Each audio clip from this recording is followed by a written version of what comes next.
Welcome to Bruins Overtime Live, presented by buyatoyota.com. For offers not seen on TV, visit buyatoyota.com.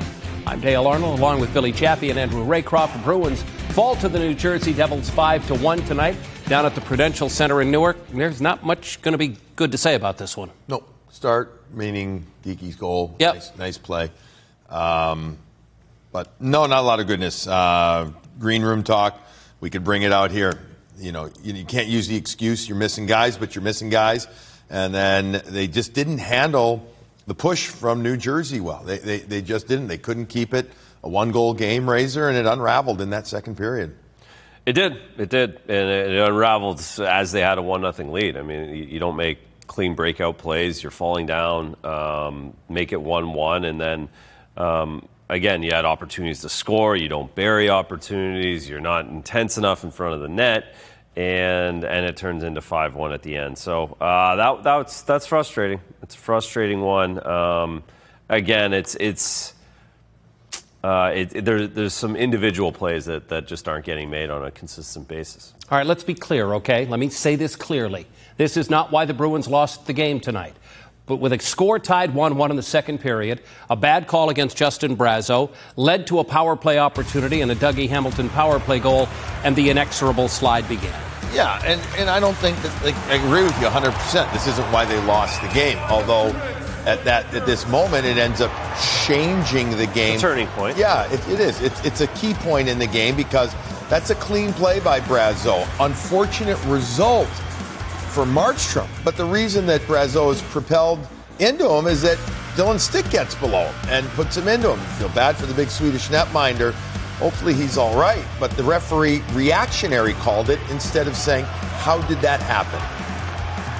And of course, as I suppose, I shouldn't say of course, it hasn't been this way for 4 games, but there are too many times this season that a play doesn't go the Bruins' way, or a power play doesn't go the Bruins' way. An offensive zone penalty is taken by the Bruins, and it ends up in the back of their net. And the minute 2 in, Devils just tenderize the defense and tenderize the PK, and Charlie's a little bit too focused on the bumper and find Hamilton on the backside. That was the game-winning goal to put the Devils up 2-1 at that point. And as we said, they went on to win 5-1. There was a section of the game in the second period where literally the Devils controlled play for nearly 4 minutes.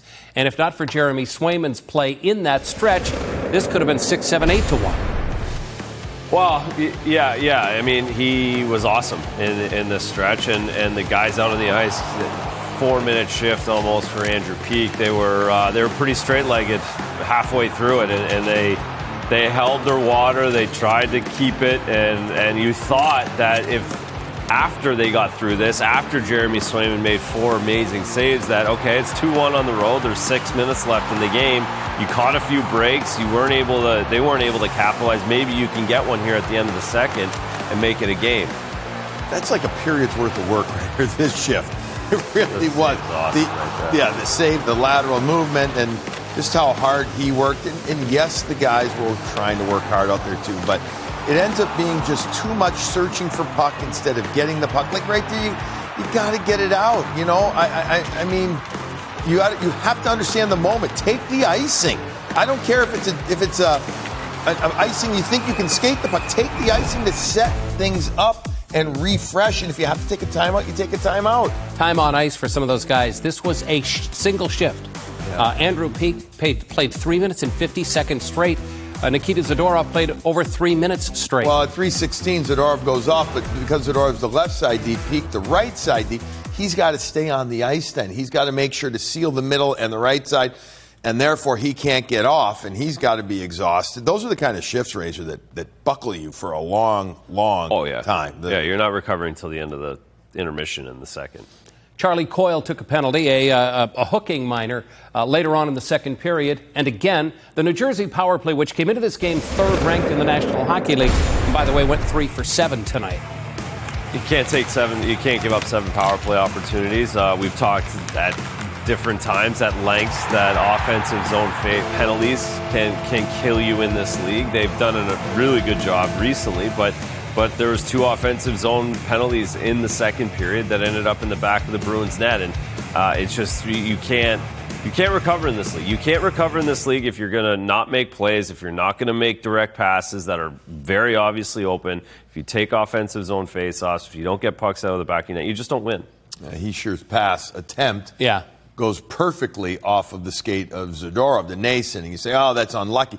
Well, it is unlucky, but those are the kind of breaks you get, or you don't get when you're taking too many penalties and you're doing those kind of things. Dawson Mercer of the Devils scored the first of 4 goals in the second period and the fourth of 4 goals in the period. Well, here are the plays that we're talking about. The Bruins have 2 opportunities, folks, to get the puck out of the zone, and they don't.